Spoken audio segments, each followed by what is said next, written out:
अस्सलाम वालेकुम। आज हम देखेंगे कि किस तरह से कैरो कनेक्ट को इंस्टॉल और कॉन्फ़िगर किया जाता है। ये हमारा सिनेरियो है, पहला सिनेरियो, इसको समझ लेते हैं। जस्ट हमारे पास एक इंटरनेट है, हमारे पास कोई पब्लिक आईपी नहीं है और हम लोग कोई एमएक्स रिकॉर्ड में भी अभी चेंजिंग नहीं कर रहे। ये जस्ट जैसे होस्टिंग से डायरेक्ट ईमेलें चल रही होती हैं, उस तरह का एनवायरनमेंट है। जस्ट हमने किसी एक ईमेल पे या मल्टीपल ईमेल पे आप इसकी टेस्टिंग भी कर सकते हैं और इसको कॉन्फ़िगर भी कर सकते हैं। इसमें आपको जस्ट इंटरनेट की ज़रूरत है। वो शेयर्ड इंटरनेट हो सकता है, वो हॉटस्पॉट का इंटरनेट हो सकता है, वो कोई भी इंटरनेट हो। हमने जस्ट अपने कैरो कनेक्ट को ऐसे एक आउटलुक की तरह यूज़ करना है कि वो होस्टिंग से या कहीं से भी ईमेल एड्रेस अपने पास डाउनलोड कर ले और आगे क्लाइंट को प्रोवाइड कर दे। तो इसकी हम कॉन्फ़िगरेशन देखेंगे किस तरह से ये पॉसिबल होगा और किस तरह से कैरो कनेक्ट को कॉन्फ़िगर किया जाएगा। ये सिंपल तरीके से समझ लें कि हमने इसको कॉन्फ़िगर करना है। तो चलें स्टार्ट करते हैं। मैं आपको दूसरा सिनेरियो भी दिखा देता हूँ कि इसके बाद अगर आपको प्रोफेशनल तरीके से अगर यूज़ करना हो तो आपके पास एक स्टैटिक आईपी होनी चाहिए और एमएस रिकॉर्ड चेंज होने चाहिए। तो वो भी देख लेते हैं कि वो क्या सिनेरियो बनेगा। वो कुछ इस तरह का एनवायरनमेंट बनेगा, उसमें एक आपके पास एक राउटर होगा जिसमें आपके पास स्टैटिक आईपी डली भी होगी और आपको एमएस रिकॉर्ड में भी चेंज करना होगा और उस राउटर के ऊपर आपको नेटिंग और राउटिंग भी इनेबल करनी होगी। तो फिलहाल अभी हम सिंपल तरीके से कॉन्फ़िगर कर रहे हैं, तो हमारे पास जस्ट सिर्फ इंटरनेट होना चाहिए। तो हम हमारा जो पहला सिनेरियो था हम उसके ऊपर अपने जो कैरो कनेक्ट है उसको इंस्टॉल करते हैं। फॉर टाइमिंग सेविंग पर्पस मैंने कैरो कनेक्ट का सेटअप डाउनलोड करके रख लिया है और ऊपर आप जैसे कि देख सकते हैं कि मेरी आईपी है, फिर मेरा गेटवे है और डीएनएस में पब्लिक के यूज़ कर रहा हूँ। तो ये सिस्टम डोमेन ज्वाइन नहीं है, जस्ट विंडोज 2019 सर्वर इंस्टॉल है, फ्रेश इंस्टॉलेशन, और इस पर कोई और दूसरा सॉफ्टवेयर भी इंस्टॉल नहीं है। तो ये जैसे कैरो कनेक्ट आप कहीं भी इंस्टॉल कर सकते हैं, किसी क्लाइंट ऑपरेटिंग सिस्टम पे भी इंस्टॉल कर सकते हैं, जस्ट लाइक विंडोज 7 या विंडो 10 पे भी इंस्टॉल किया जा सकता है इसको। तो इसका जो सेटअप है वो बड़ी सिंपल है, आप इसको इंटरनेट से जाके डाउनलोड कर सकते हैं और जस्ट फिर आपने नेक्स्ट नेक्स्ट नेक्स्ट करना है और ऐसे ट्रायल के तौर पे इसको इंस्टॉल कर लेना है।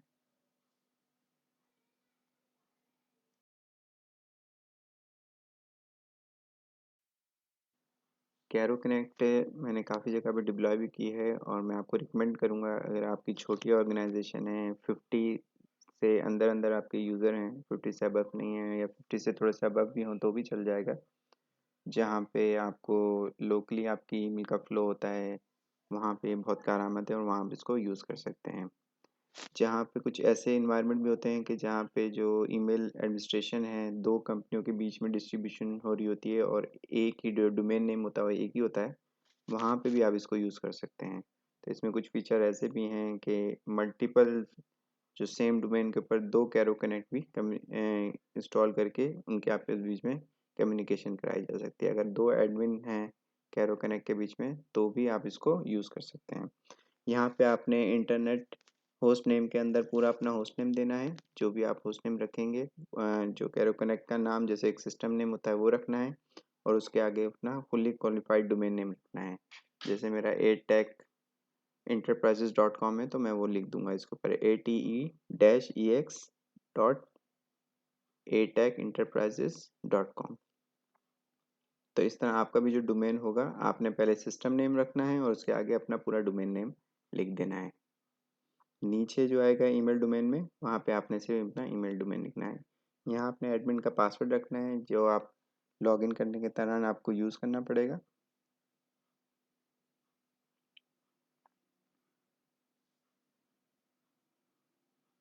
इसके बाद आपने नेक्स्ट करना है, नेक्स्ट करना है।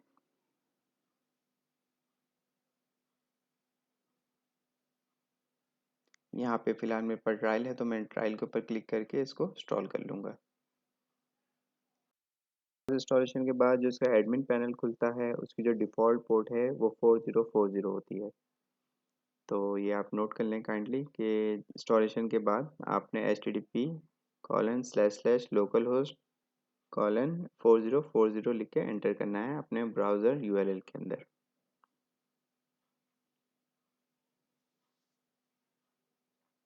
ये इसका फर्स्ट सेटअप है। फर्स्ट टाइम जब आप इसको इंस्टॉल करते हैं तो ये फर्स्ट टाइम इसका विज़िट चलता है और इसकी जो बेसिक कॉन्फ़िगरेशन है वो इसके अंदर सेव हो जाती है।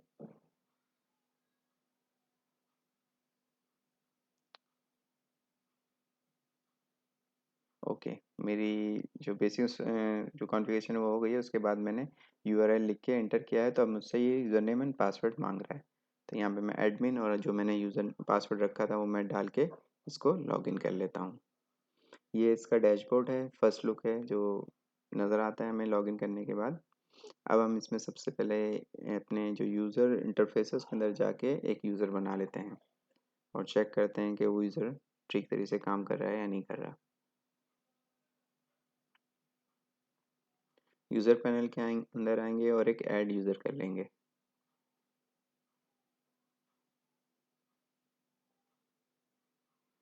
फर्स्ट कॉलम में यूज़र नेम लिखेंगे, उसके बाद उसका फुल नेम जो भी आपने रखना है वो रखेंगे। डिस्क्रिप्शन में जो डिस्क्रिप्शन रखने है वो रख लें और पासवर्ड रखें, और फिर कंफर्म पासवर्ड में भी वही पासवर्ड रख दें जो आपने उस यूज़र का रखना है। नीचे कुछ और ऑप्शंस आ रहे हैं यूज़र के रिलेटेड, वो भी आप अगर रखना चाहें तो रख सकते हैं।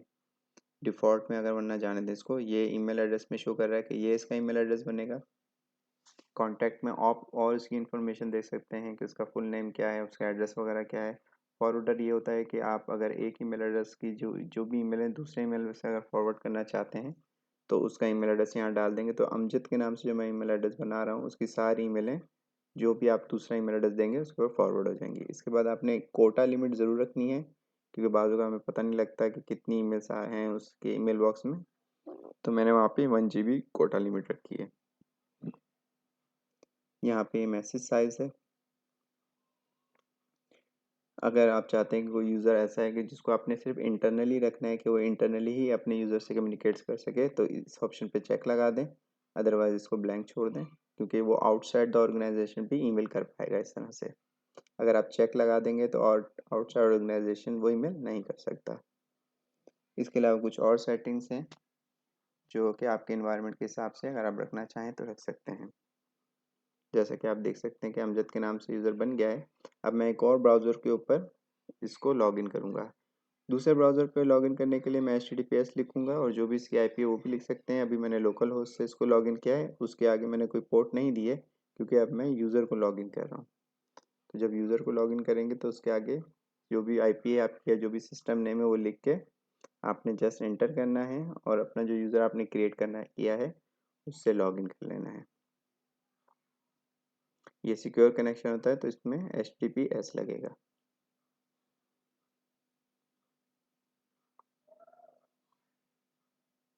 Here we go. ये मैंने लॉगिन कर लिया अपने यूज़र से जो मैंने अभी क्रिएट किया था। जस्ट लाइक आउटलुक है, जितने जीमेल या हॉटमेल की तरह जितने भी वेब के ऊपर लॉगिन होते हैं उसी तरह का इंटरफेस है इसके अंदर। मैं एक ईमेल कंपोज करके अपने आप को सेंड करके देखता हूँ और चेक करता हूँ कि मेरा जो ये कैरो कनेक्ट है प्रॉपर काम कर रहा है या नहीं कर रहा। तो जस्ट मैं अपने आप को ही एक ईमेल कर लेता हूँ।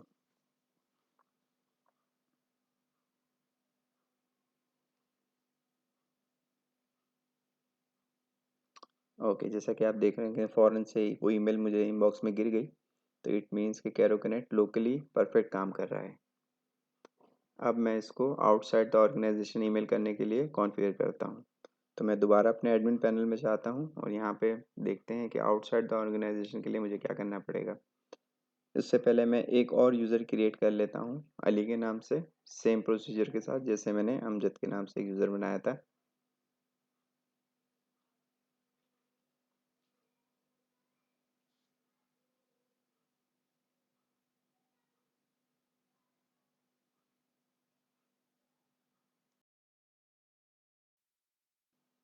यूज़र के हम और ऑप्शन देख लेते हैं कि क्या-क्या ऑप्शन होते हैं। आप ग्रुप भी बना सकते हैं कि जो मल्टीपल ग्रुप्स होते हैं आप उनको ईमेल एड्रेसेस उस ग्रुप के अंदर डाल देंगे तो आपको सिंगल ईमेल एड्रेस पे जब आप ईमेल कर रहे होंगे तो मल्टीपल लोगों को मिल जाएगी। उसके अलावा एलाइस भी बना सकते हैं आप, एलियास जो होते हैं। मेलिंग लिस्ट बना सकते हैं और रिसोर्सेज भी बना सकते हैं। फर्दर और आगे चल के दूसरी वीडियोस में हम देख लेंगे कि मेलिंग लिस्ट का क्या काम होता है और रिसोर्सेज का क्या काम होता है।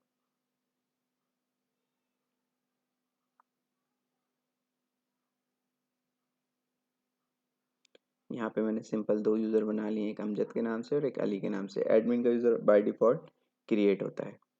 अब यूज़र क्रिएट करने के बाद अब हम जो ईमेल है अपनी जो आउटसाइड द ऑर्गेनाइजेशन है उसको कॉन्फ़िगर कर लेते हैं कि किस तरह से मैं अपने डोमेन पे रहते हुए दूसरे डोमेन्स के ऊपर किस तरह से ईमेल करूँगा, लाइक जीमेल, हॉटमेल या दूसरे जो भी डोमेन्स होते हैं आउटसाइड द ऑर्गेनाइजेशन, उनके ऊपर कैसे ईमेल करूँ। ये सर्विसेज हैं, ये सारी पोर्ट्स आप याद कर लें, ये आपको अपने फायरवॉल के अंदर जाके इनेबल करनी पड़ेगी ताकि कैरो कनेक्ट ईजिली कम्युनिकेट कर सके। डोमेन के अंदर एक ऑलरेडी मेरा atecenterprises.com के नाम से ऑलरेडी एक डोमेन आ रहा है जो मैंने बेसिक कॉन्फ़िगरेशन के दौरान उसको कॉन्फ़िगर किया था। तो यहाँ पे भी देख लेते हैं कि इस डोमेन के अंदर हमारे पास क्या क्या ऑप्शन आते हैं। आप चाहें तो और डोमेन भी ऐड कर सकते हैं, लाइक अगर आपकी ऑर्गेनाइजेशन के दो डोमेन्स हैं, डॉट नेट का भी है और डॉट कॉम का भी है, तो आप वो भी कॉन्फ़िगर कर सकते हैं। अलग नेम से है तो उसको भी कॉन्फ़िगर कर सकते हैं। कैरो कनेक्ट मल्टीपल डोमेन्स को भी कॉन्फ़िगर करके चला सकती है। ये डोमेन के कुछ ऑप्शंस हैं, जैसे कि आप देख रहे हैं जनरल के अंदर उसका नेम आ रहा है। आप लिमिट भी यूज़र के लगा सकते हैं कि इस डोमेन में कितने यूज़र ईमेल बॉक्स बनाना चाहूँ। सिक्योरिटी के अंदर कुछ सिक्योरिटी फीचर्स आ रहे हैं कि यूज़र की जो पासवर्ड्स होगी वो कॉम्प्लेक्स होना चाहिए या सिंपल होना चाहिए। अगर आप सिंपल पासवर्ड रखना चाहते हैं तो इस ऑप्शन को अनचेक कर दें। अगर आप कॉम्प्लेक्स पासवर्ड रखना चाहते हैं तो इसको चेक रहने दें।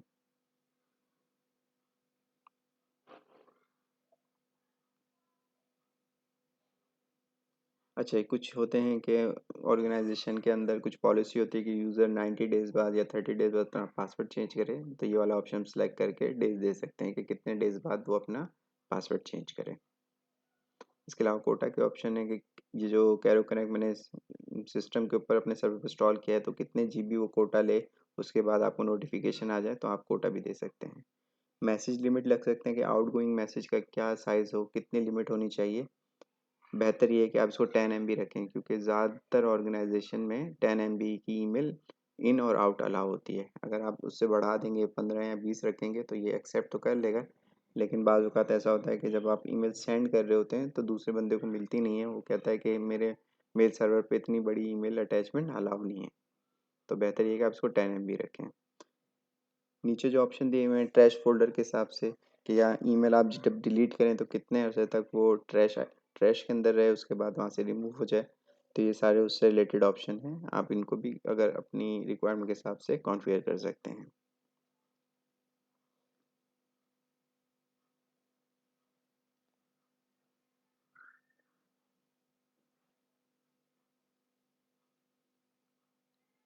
इसके अलावा डिलीटेड आइटम भी आप सेट कर सकते हैं कि कितने अरसे तक कैरो कनेक्ट अपने पास रखे, उसके बाद से उनको डिलीट कर दे। एलियास आप बना सकते हैं मल्टीपल डोमेन्स के, फॉरवर्डर लगा सकते हैं। यहाँ पे ये ऑप्शन है जो मैंने आपको बताया था कि अगर एक ऑर्गेनाइजेशन में 2 एडमिन ईमेल सर्वर हैं तो आप दूसरी कैरो कनेक्ट का यहाँ पे एड्रेस देंगे। सबसे पहले वो ईमेल एड्रेस अपने कैरो के अंदर ढूंढेगा, अगर उस वो ईमेल एड्रेस उसको अपने कैरो में नहीं मिलेगा तो वो दूसरे कैरो कनेक्ट के ऊपर फॉरवर्ड कर देगा और वहाँ पे वो ईमेल एड्रेस उसको मिल जाएगा। तो आप 2 कैरो कनेक्ट के सर्वर भी क्रिएट कर सकते हैं मल्टीपल ईमेल एड्रेसेस के लिए सेम डोमेन पे रहते हुए। फुटर ये होता है कि कोई भी डिस्क्लेमर है जो आप अपनी ईमेल के अंदर लगाना चाहते हैं कि जब भी आपकी ईमेल आउटसाइड द ऑर्गेनाइजेशन जाए तो एक डिस्क्लेमर उस ईमेल के अंदर अटैच हो जाए, तो वो आप यहाँ पे कॉन्फ़िगर कर सकते हैं।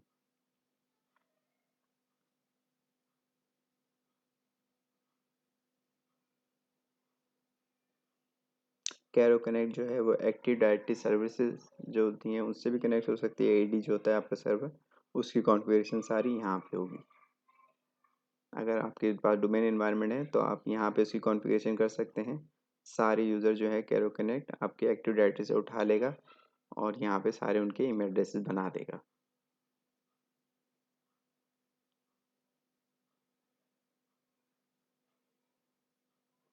ये कुछ ऑथेंटिकेशन से रिलेटेड है एक्टिव डायरेक्टरी के ऑप्शन, ये भी आप कॉन्फ़िगर कर सकते हैं।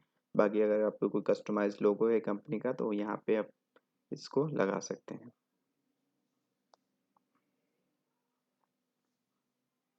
ये थे सारे डोमेन से रिलेटेड ऑप्शन। अब हम दूसरे ऑप्शन देख लेते हैं। जो हमने अपनी ईमेल आउटसाइड द ऑर्गेनाइजेशन भेजनी है वो कहाँ पे कॉन्फ़िगर होगी, अब हम वो वाले ऑप्शन देख लेते हैं। तो वो आए हमारी कॉन्फ़िगरेशन होगी एसएमटीपी सर्वर के अंदर।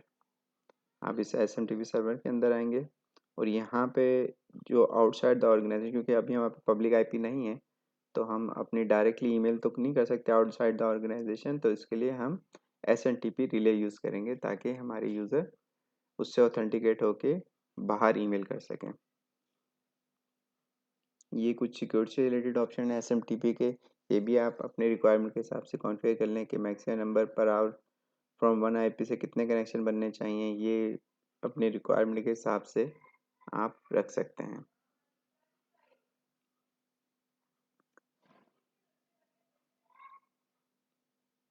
मैक्सिमम नंबर ऑफ रेसिपिएंट जो आप ईमेल सेंड करेंगे उसमें कितने होने चाहिए मैक्सिमम, ये भी अपनी रिक्वायरमेंट के हिसाब से रख सकते हैं। बाय डिफ़ॉल्ट 100 होते हैं। एसएमटीपी डिलीवरी, यहाँ पे आपकी वो कॉन्फ़िगरेशन होगी कि आपका जो यूज़र है वो आउटसाइड द ऑर्गेनाइजेशन कैसे ईमेल कर सकता है। तो यहाँ पे मैं एक यूज़र बना लेता हूँ अपनी होस्टिंग के ऊपर जाके, ताकि उससे ऑथेंटिकेट होके मेरे जो लोकल यूज़र हैं वो आउटसाइड द ऑर्गेनाइजेशन ईमेल कर सकें। तो एक मैंने यूज़र बनाया है सेंड ऑल के नाम से अपनी होस्टिंग के ऊपर, जहाँ मेरे दूसरे ईमेल एड्रेसेस थे। उसको मैंने यहाँ कॉन्फ़िगर कर दिया कि ताकि जो भी मैं इंटरनली जो मैं इस कैरो कनेक्ट के ऊपर यूज़र बनाऊँगा, वो उससे ऑथेंटिकेट होके ईमेल बाहर कर सकें। तो ये रूल बड़ा सिंपल है कि मैंने लिखा है use this server if sender email address is. इसका मतलब है जितने भी ईमेल एड्रेसेस हैं जो शुरू जिनका एंड का होता है डोमेन atachinterface.com, वो सारे ऑथेंटिकेट हों, ये जो मैं नीचे डिटेल दे रहा हूँ इससे, और वो ईमेल आउटसाइड द ऑर्गेनाइजेशन चली जाए। mail.atachinterfaces.com मेरा होस्टिंग का जो लॉगिन सर्वर है उसका है, और 587 मेरी वो पोर्ट है जिससे वो SSL ऑथेंटिकेट होगा। बाकी मैंने यूज़र नेम और पासवर्ड रखना है ताकि ऑथेंटिकेट हो जाए। अच्छा, ये सारी सेटिंग जो है आप अपने होस्टिंग प्रोवाइडर से पूछ सकते हैं या अपने आईएसपी वाले से पूछ सकते हैं। अगर आप होस्टिंग प्रोवाइडर का एसएमटीपी रिले यूज़ कर रहे हैं तो होस्टिंग वाले से पूछेंगे ये सारी डिटेल। अगर आप आईएसपी का ईमेल रिले यूज़ कर रहे हैं तो आईएसपी वाले से पूछेंगे। ये सारी जो सेटिंग है ये सर आपके आउटलुक के अंदर भी अगर आप होस्टिंग की ईमेल एड्रेसेस चला रहे हैं तो वहाँ पे जो सेम सेटिंग होती है वही यहाँ पे भी सेम सेटिंग होगी। फर्दर अगर आपको और समझना है तो प्लीज़ आप मुझसे कमेंट में पूछ सकते हैं कि मैं किस तरह से अपने होस्टिंग की डिटेल दे सकता हूँ, तो मैं डेफिनेटली आपको वहाँ पे भी गाइड कर दूँगा।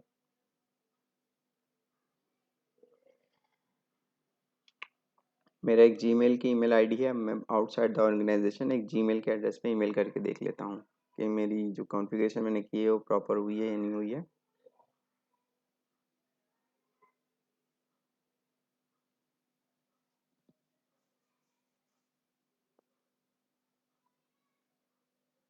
जी, ओके, जीमेल पे सेंड हो गई। अब मैं जीमेल को लॉगिन करके देख लेता हूँ कि यहाँ पे रिसीव हुई है या नहीं हुई है। हियर वी गो, जैसे कि आप देख सकते हैं अमजद अली के नाम से एक टेस्ट ईमेल जो मैंने वहाँ से सेंड की थी वो जीमेल के ऊपर रिसीव हो गई है। अगर ये यहाँ पे रिसीव ना हो तो इट मीन्स जो आपने एसएमटीपी के अंदर सेटिंग की है सारी वो आपकी सही नहीं है, तो वो आप प्रॉपरली इसको चेक करें।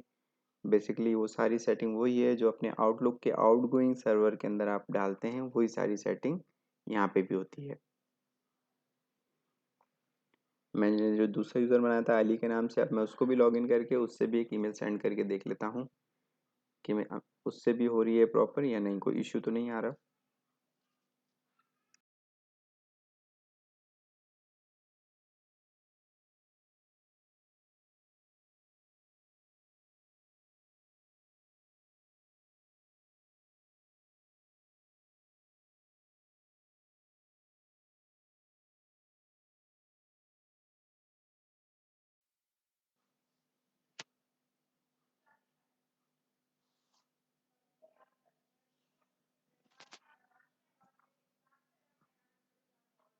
ओके, जैसे कि आप देख रहे हैं कि अली के नाम से भी टेस्ट मेल मेरे जीमेल अकाउंट पे कॉन्फ़िगर हुई, इट मीन्स मेरा जो आउटगोइंग वाला सेटअप था वो प्रॉपरली काम कर रहा है। हमने इंटरनल से इंटरनली चेक कर ली, इंटरनली से आउटसाइड चेक कर ली, अब हमारा जो फाइनल स्टेप है वो आउटसाइड से इंटरनली ईमेल सेटिंग का है। तो उसके लिए आप डिलीवरी ऑप्शन के अंदर जाएंगे और यहाँ पे उसकी कॉन्फ़िगर करेंगे। जैसे आउटलुक के अंदर इनकमिंग सर्वर का जो कॉन्फ़िगरेशन होती है सेम यहाँ पे वही सेटिंग होगी कि मेरी जो होस्टिंग के ऊपर जो ईमेल्स रखी हुई हैं उनको मैं डाउनलोड करूँगा और अपने जो सर्वर के अंदर ले आऊँगा और सर्वर जो है मेरा क्लाइंट को प्रोवाइड कर देगा।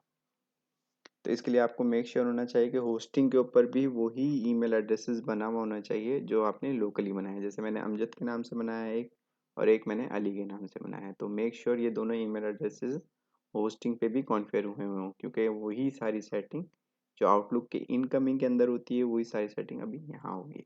जैसे mail.atecenterprise.com मेरा होस्टिंग का लॉगिन सर्वर है, जो ईमेल वगैरह चेक करने के लिए होता है, वो मैंने यहाँ डाला है। मैंने उसका यूज़र नेम डाला है और पासवर्ड डाला है, और डिस्क्रिप्शन में मैं याद दहानी के लिए अमजद अकाउंट ही लिख देता हूँ, ताकि मुझे याद रहे कि ये मैंने जो POP3 सर्वर बनाया है वो किस लिए बनाया है। डिलीवरी टू एड्रेस के अंदर वही एड्रेस आएगा, क्योंकि अमजद की ईमेल मैं डाउनलोड कर रहा हूँ, तो जाहिर सी बात है जो अमजद का ईमेल एड्रेस मैंने लोकली बनाया है वो डाउनलोड होके उसके अंदर आ जाएंगी सारी ईमेलें। तो मैं उसको सिलेक्ट कर लेता हूँ।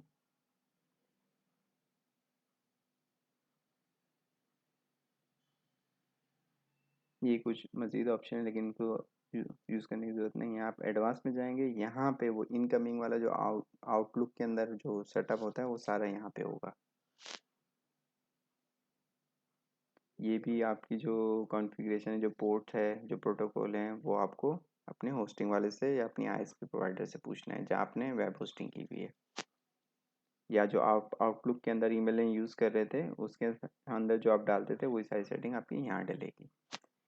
नीचे वाला ऑप्शन वही है कि लीव एंड कॉपी, जैसे आउटलुक के अंदर होता है कि आपने सर्वर पर रखनी है अपनी ईमेल्स या नहीं रखनी, तो उस हिसाब से अपनी रिक्वायरमेंट के हिसाब से आप उसको भी कॉन्फ़िगर कर सकते हैं। जिस तरह से कुछ लोगों का ड्यूल सेटअप होता है कि वो चाहते हैं कि होस्टिंग के ऊपर भी ईमेल्स रहें और मेरे सर्वर के अंदर भी डाउनलोड होती रहें, तो यहाँ पे आप leave a copy for message on the server के ऊपर चेक लगा के इसको ओके कर देंगे, तो आपकी ईमेल्स जो हैं वो सर्वर के अंदर भी डाउनलोड होंगी कैरो कनेक्ट के अंदर, और होस्टिंग के ऊपर भी रहेंगी। ये मैंने एक बना लिया, एक अमजद के नाम से यूज़र। इस तरह से आपने जितने भी यूज़र बनाएंगे, अली बना लेंगे या जो भी बनाएंगे, उस सबका 1 बाय 1 यहाँ पे बनेगा। इसके अलावा आप स्केजुअल के अंदर जाएंगे और बताएंगे कि ये जो मैंने रूल अभी बनाया है POP3 डाउनलोड ईमेल्स का, वो कितने कितने देर बाद चले, यानी कि हर थोड़ी थोड़ी देर बाद वो जाए होस्टिंग के ऊपर, अगर कोई स्मॉल बॉक्स के अंदर ईमेल है उसको डाउनलोड करे कैरो कनेक्ट के अंदर, और फिर कैरो कनेक्ट जो है फर्दर आगे जो भी यूज़र्स हैं उनको प्रोवाइड कर दे। तो मैं जो हूँ यहाँ पे 1 मिनट का रूल लगा रहा हूँ कि 1 मिनट बाद वहाँ जाए और उनको डाउनलोड करके यहाँ ले आए और यहाँ से फिर आगे क्लाइंट को दे दे। तो इसका स्केजुअल इस तरह से लगेगा।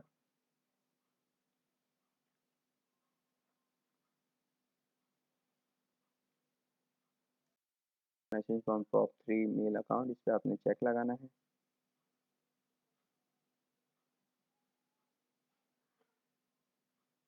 और उसके बाद इसको ओके कर देना है। ये आपका स्केड्यूल भी बन गया और आपने POP3 डाउनलोड के अंदर जाके एक यूज़र की ईमेल्स का डाउनलोड किया, रूल भी लगा लिया। ये देखें, जैसे कि आप देख सकते हैं कि मैंने एक टेस्ट मेल की थी अपने एक दूसरे डोमेन से, आउटसाइड द ऑर्गेनाइजेशन, एक डोमेन से जैक इंटरनेशनल से, तो वो भी देखें अब आना शुरू हो गई हैं। तो हमारा इंटरनली से आउटसाइड की कॉन्फ़िगरेशन भी हो गई और आउटसाइड से इंटरनल कॉन्फ़िगरेशन भी हो गई।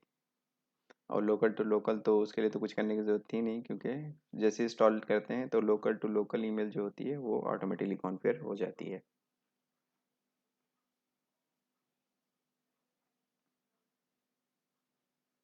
जैसे यहाँ पे एक POP3 का ही मैंने रूल लगाया हुआ है अमजद के नाम से, ऐसे आप जितने भी होंगे उनके बनाते चले जाएंगे। अब हम दूसरा ऑप्शन देख लेते हैं उसमें क्या क्या होता है। आर्काइविंग के ऑप्शन है, जो जो आपने आर्काइव करना चाहते हैं वो कर सकते हैं। बैकअप के ऑप्शन है, ऑटोमेटिकली है, रोज़ रात को 1 बजे बैकअप इसका होता है। जो डिफ़ॉल्ट इसकी जहाँ आपने इंस्टॉलेशन की होगी वहाँ एक बैकअप का फ़ोल्डर बनता है, और उसमें इसके डेली के बैकअप्स जो होते हैं कैरो कनेक्ट की कॉन्फ़िगरेशन के, वो सारे वहाँ पे सेव होते रहते हैं। अगर आप फर्दर आगे चल के SSL का सर्टिफिकेट लेते हैं तो यहाँ उसकी कॉन्फ़िगरेशन होगी। दूसरी वीडियो में इंशाल्लाह हम देखेंगे किस तरह से इसके SSL की कॉन्फ़िगरेशन की जाती है। कुछ एडवांस ऑप्शन हैं वो भी आप देख सकते हैं। लॉगिन पेज की कस्टमाइजेशन की सेटिंग जो है एडवांस में होगी। सिक्योरिटी ऑप्शन है, जो जो आपने रखने हैं अपने रिक्वायरमेंट के हिसाब से वो आप रख सकते हैं।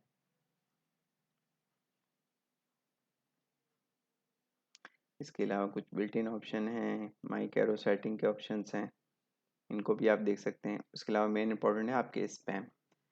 जो स्पैम के अंदर आप सेटिंग करेंगे स्पैम फिल्टरिंग के अंदर, वो टारगेटेड के हिसाब से, जैसे टैग स्कोर है, ये टैग स्कोर कितना टैग स्कोर हो तो उसके ऊपर स्पैम का लोगो लग जाए और वो ईमेल स्पैम के अंदर गिर जाए। डिफ़ॉल्ट जो 5 होता है स्कोर, ये ओके। ब्लैक लिस्ट का स्कोर भी आप देख सकते हैं कि कितने पे जाके वो ईमेल ब्लैक लिस्ट हो जाए, इतना स्कोर हो जाए तो वो फिर ईमेल ब्लैक लिस्ट हो जाए। इसको भी आप कम ज़्यादा कर सकते हैं अपनी रिक्वायरमेंट के हिसाब से। कैरो एंटी स्पैम इसमें बाय डिफ़ॉल्ट स्पैम फ़िल्टरिंग है, तो उसको अगर आप पहले डिफ़ॉल्ट यूज़ कर लें, उसके बाद अगर आप देखेंगे ज़्यादा स्पैमिंग हो रही है, तो फिर इसके ऑप्शन को कम या ज़्यादा कर सकते हैं। बाकी ब्लैक लिस्ट के हिसाब से भी आप इसको कॉन्फ़िगर कर सकते हैं। आईपी ब्लैक लिस्ट ज़रूर एक कॉन्फ़िगर करें, इनमें से मल्टीपल सर्वर हैं बाय डिफ़ॉल्ट इसके अंदर दिए हुए हैं, तो मैं एक आईपी ब्लैक लिस्ट को चेक लगा देता हूँ। ब्लैक लिस्ट ये करेगी कि जो आउटसाइड द ऑर्गेनाइजेशन जो भी ईमेल्स आ रही हैं आपके पास, उनको चेक कर लेगी। अगर उनकी आईपी ब्लैक लिस्ट होगी तो वो उन ईमेल्स को ब्लॉक कर देगी। तो अच्छा है, बेहतर यही है कि आप एक आध इसमें से चेक लगा दें अपने रिक्वायरमेंट के हिसाब से। बाकी सारे ऑप्शन हैं वाइट लिस्ट ग्रे लिस्ट करने के, वो भी आप अपने रिक्वायरमेंट के हिसाब से कॉन्फ़िगर कर सकते हैं। एंटीवायरस भी इसके अंदर बिल्ट इन होता है, जैसा आपने चेक लगा के इसको अप्लाई करना होता है और इसका एंटीवायरस काम करना शुरू कर देगा। जो भी अटैचमेंट्स वगैरह होगी उनको स्कैन करेगा। कुछ अटैचमेंट्स का ऑप्शन है इसमें, अटैचमेंट फ़िल्टर, जितने भी एग्जीक्यूटिव फाइल्स होती हैं वो सारी इस पर चेक लगा हुआ है।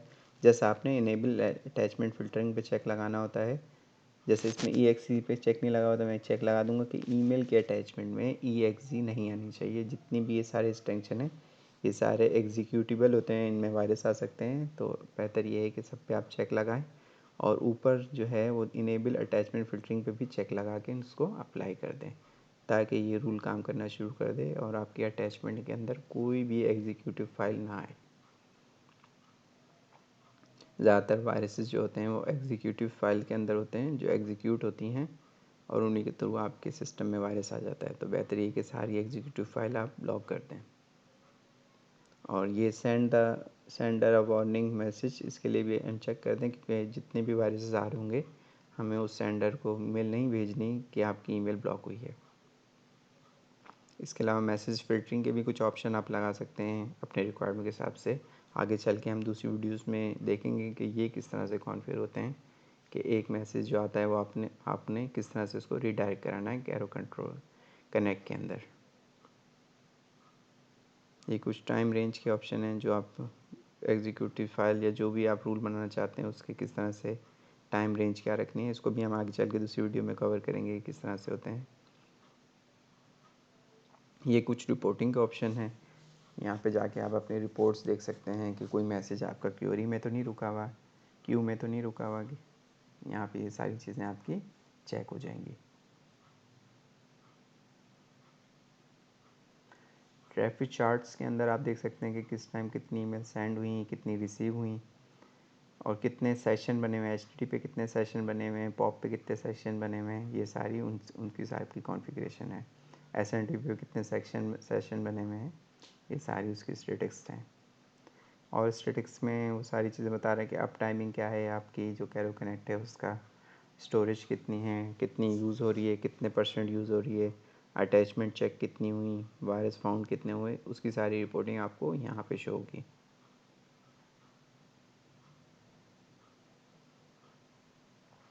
इसके बाद एक्टिव कनेक्शन है, जो जो कनेक्शन इस्टेब्लिश होगा कैरो कनेक्ट के साथ, अगर वो वेब के ऊपर कनेक्ट हो रहा है तो वेब के सेक्शन या सेशन बनना शुरू हो जाएंगे।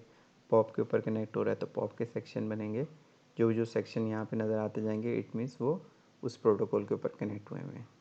ओपन फोल्डर, अगर कोई फोल्डर ओपन हुआ है तो वो भी इसका बताएगा। बाकी लास्ट जो है वो सिस्टम हेल्थ है, यहाँ पे आपको पूरे कैरो कनेक्ट की हेल्थ के रिलेटेड सारी इन्फॉर्मेशन मिल जाएगी।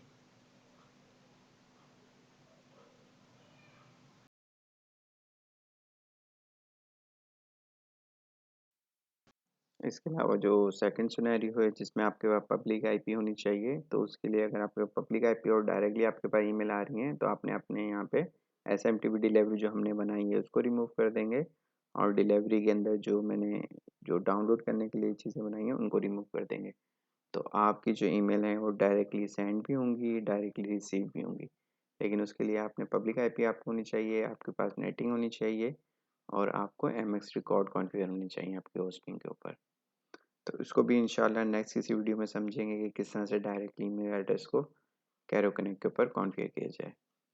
मैंने एक ईमेल एड्रेस जो है वो डाउनलोड करने के लिए POP3 के अंदर डाली थी अमजद के नाम से। अब अली वाला जो ईमेल अकाउंट जो मैंने दूसरा बनाया था उसको भी मैं कॉन्फ़िगर कर देता हूँ ताकि उसकी ईमेल भी डाउनलोड हो जाए। तो जितने भी इस तरह से आप जितने भी कैरो के अंदर यूज़र बनाएंगे सबकी 1 बाय 1 आपने डिलीवरी के अंदर जाके कॉन्फ़िगरेशन करनी है। सिर्फ सेंडिंग के लिए जो है आपने वन टाइम कॉन्फ़िगरेशन करनी है, जो आपने एसएमटीपी सर्वर में जाके की थी वो वन टाइम होगी, लेकिन जो रिसीविंग के लिए जितने भी आप यूज़र क्रिएट करेंगे वो आपने यहाँ पे भी आके क्रिएट करने हैं, और वो यूज़र सारे आपके होस्टिंग के ऊपर भी कॉन्फ़िगर होने चाहिए। यहाँ पे जो हम क्रिएशन के दौरान जो यूज़र की इन्फॉर्मेशन डालते हैं वो सारी होस्टिंग की होती है। यूज़र नेम भी होस्टिंग का होता है, उसका जो पासवर्ड मैंने डाला था वो भी जो मैंने होस्टिंग पे रखा होगा वही पासवर्ड यहाँ पे डलेगा।